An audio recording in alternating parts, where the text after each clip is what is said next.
Jadi pada prinsip ini kita bicara rumus dasar dulu ya. Ini rumus dasar bahwa hakikat diterima atau ditolaknya amal seseorang itu nggak ada yang tahu kecuali Allah. Kita tahu itu karena diberitahu oleh Allah. Jadi kita tahu karena diberitahu oleh Allah. Nah sebenarnya kalau bahasanya para ulama, memang nggak ada yang tahu hakikatnya, tapi segala sesuatu itu ada tanda-tandanya. Nah termasuk amal yang diterima oleh Allah itu juga ada tanda-tandanya. Nah mengetahui tanda-tanda itu tidak untuk kita GR, saya ulang, tapi semata-mata hanya untuk supaya kita ini lebih bersyukur kepada Allah. Sebagian para ulama mengambil sikap baik sangka kepada Allah dengan mengatakan saya yakin amal saya diterima oleh Allah bukan karena baiknya amal saya, tapi karena maha baiknya Allah. Saya ulang ya, sebagian para ulama itu mengambil sikap begitu Bu. Saya yakin amal saya diterima oleh Allah bukan karena baiknya amal saya, tapi karena maha baiknya Allah. Jadi kita menatap maha baiknya Allah bukan menatap diri kita. Oh boleh, itu ulama yang bersikap seperti itu. Sebagian ulama kita mengambil sikap seperti itu. Nah, jadi saya yakin amal saya diterima oleh Allah bukan karena baiknya saya, tapi karena maha baiknya Allah Subhanahu wa taala. Jadi kita tetap tidak sombong. Yang menjadikan orang sombong itu gini loh Bu. Emang baik saya ini. Emang saya ini hebat. Nah, jadi ujub bangga diri, puas. Nah, itu yang enggak boleh. Nah, itu kenapa tadi saya bilang 5 tanda amal yang diterima oleh Allah tadi itu jadikan bahan muhasabah kita. Kalau ternyata 5 tanda itu ada pada diri kita, bersyukurlah pada Allah. Jadi jangan GR, bersyukur. Nah, terus kata para ulama lagi, beramal sedikit yang disyukuri oleh Allah itu lebih Allah sukai daripada beramal banyak tapi tidak bersyukur. Jadi beramal sedikit yang disyukuri lebih Allah sukai daripada beramal banyak tapi tidak pernah disyukuri. Nah, itu seperti itu. Wallahu a'lam bishawab. Ada lagi yang lain? Monggo silakan. Kalau ada, monggo. Jelas semua atau tidak jelas semua? Ayo, ada yang mau tanya nggak? Ayo, Mbak Tifa. Oh jelas semua berarti? Atau tidak? Atau tidak jelas semua?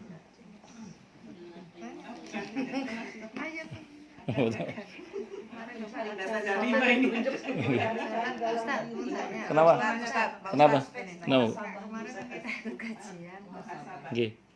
Misalkan sholat duhur, Nggih. kita kan ada waktunya jam berapa, maksudnya Nggih, misalkan nggih. jam 12 berapa. Nggih. Itu kok kalau terlambat setengah jam aja kok harus dikodok, Pak Ustadz. Loh? Nah itu gimana Pak Ustadz? Kemarin tuh ada ceramah di situ, makanya bingung di masjid.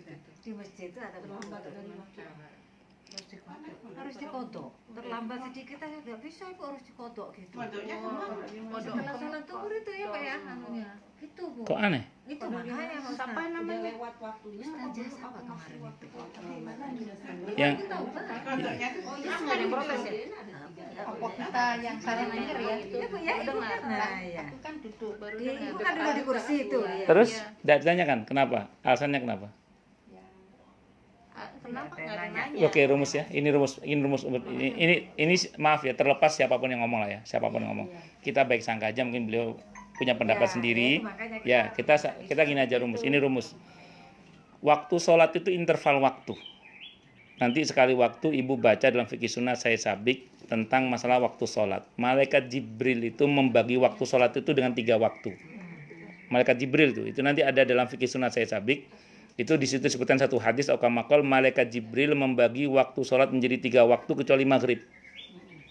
Yang lain dibagi jadi 3 waktu. 3 waktu itu yang pertama waktu utama. Waktu utama. Yang kedua waktu yang boleh-boleh saja, waktu yang boleh-boleh saja. Yang ketiga waktu darurat. Waktu darurat. Ya gini. Kalau kita dengan sengaja karena muales menunda waktu sampai ke waktu darurat ini. Nah, ini saya mohon maaf, takutnya masuk dalam kategori fawailul lil musallin. Celakalah orang yang sholat, yang lalai dalam sholatnya. Kalau sengaja karena malas nunda waktu sholat sampai ke akhir. Tapi kalau karena ada alasan, itu lain bab. Karena Nabi juga pernah mengakhirkan waktu sholat karena ada alasan. Nah, tapi secara umum begitu rumusnya. Kalau awal waktu, sekarang gini, sebut saja misalnya zuhur itu jam 12 sampai jam 3 misalnya, ini biar gampang hitungnya ya. Maka berarti jam 12 sampai jam 1 itu masih waktu utama. Ibu kalau pernah ke Masjidil Haram, ke Masjid Nabawi, kadang komatnya setengah jam lebih, ya kan? Iya. Dan itu nggak ada masalah toh. Dan itu masih waktu utama. Iya, dan itu masih. sampai kok mana nih nggak mulai-mulai gitu. Ya, dan itu masih waktu utama. Nah, terus kemudian Yang kedua, waktu yang pertengahan tadi itu. Ibu misalnya nggak dapat waktu utama, dapatnya waktu pertengahan, itu masih tidak kena ayat yang fawailul lil musallin. Belum kena ayat itu. Tapi kalau dengan sengaja karena muales, jadi itu menunda sampai ke akhir waktu, itu takutnya nanti masuk dalam kategori fawailul lil musallin. Nah, berarti setengah jam masuk waktu itu masih waktu utama malah. Masih waktu utama masih.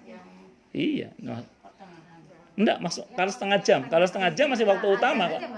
Masih waktu utama. Ibu kalau pernah di Masjidil Haram, di Masjid Nabawi, itu waktu iqamah kadang setengah jam lebih loh itu. Iya. Enggak ada yang nanya dalilnya mana gitu. Ya. Itu aja. Enggak ada yang nanya. Ya, saya kira itu jawaban saya. Jadi tidak wajib qadha. Kalau ada yang mengatakan wajib qadha, aneh. Kenapa? Karena masih di dalam, bukannya di dalam waktu sholat, bahkan di dalam waktu utama bahkan masih. Karena ingat, sholat itu interval waktunya itu panjang. Kecuali maghrib yang memang malaikat Jibril tidak membagi waktu utama, tengah, dan waktu darurat. Ya. Makanya maghrib itu disegerakan itu. Ya, saya kira itu. Wallahu a'lam bishawab. Ada lagi yang lain? Silakan. Monggo Bu Pi.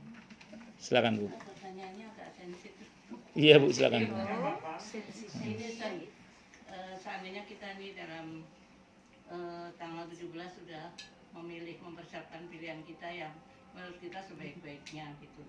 Kemudian kita milih salah satu lah. Gitu.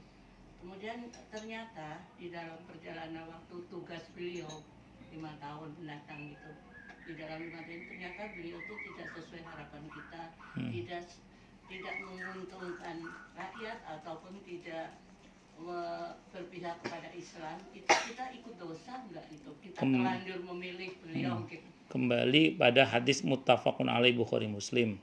Wa innama likulli imri'in ma nawa. Setiap orang akan mendapatkan apa yang dia niatkan. Jadi kalau niat kita memilih seseorang untuk kebaikan, kalaupun nanti yang bersangkutan itu misalnya berbuat yang nggak baik, kita nggak dapat dosanya. Kenapa? Karena kita hanya akan dapatkan kebaikannya aja. Contoh yang lebih konkret, ibu ngasih sarung ke seseorang buat sholat. Ternyata sarung itu buat nyolong sama dia. Nah, ibu nggak dapat dosanya. Kenapa? Karena ibu niatnya adalah untuk buat sholat. Nah, kayak misalnya kita bantu anak-anak yatim, niat kita supaya mereka belajar dengan baik dan benar, jadi anak yang baik lah. Ternyata ada sebagian anak yatim yang kita bantu itu nakal misalnya. Nah, di antara kenakalannya itu kita tidak akan dapat dosanya. Kenapa? Karena kita tidak meniatkan untuk kenakalannya. Jadi kalau ibu misalnya memilih dengan niat yang baik, ibu hanya akan dapat kebaikannya aja. Keburukannya ibu nggak dapat. Makanya saya nulis status kalau memilih, kalau nyoblos jangan sepenuh jiwa. Agar nanti kalau gagal tidak sakit jiwa.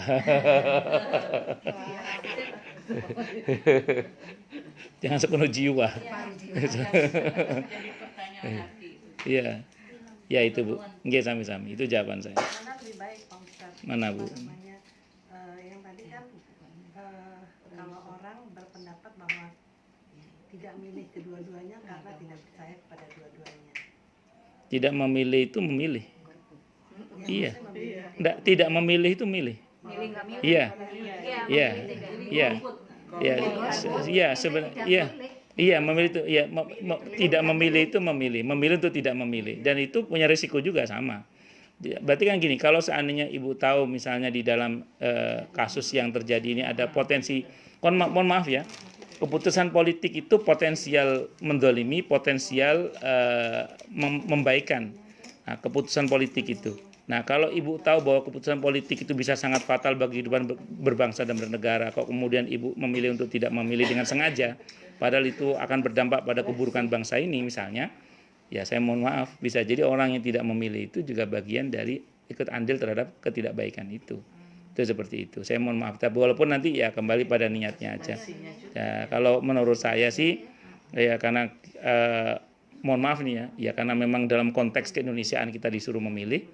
Dan nanti kalau kita tidak milih potensial, mohon maaf ya, penjudi akan milih, nanti pelacur juga akan milih. PDIP Ya. jangan gitu, jangan calon dari PDIP, jangan gitu. Bener kan? Ya udah, pokoknya bukan saya yang ngomong loh ya. Saya. Iya, ini orangnya. Saya bener. Ini harus netral tuh. Bosnya Multazam aja Jokowi Pak. Harus netral. Enggak, saya nggak ikut-ikut. Iya. Aku yang belum juga. Ya wis. Up. Ya wis. Pun ya. Oke, ada lagi? Sebelum saya tutup ada lagi mungkin? Cukup dulu nggih? Kita tutup dengan hamdalah. Alhamdulillahirabbil alamin. Semoga kajian kita bisa bermanfaat, mubarakah fi dini wa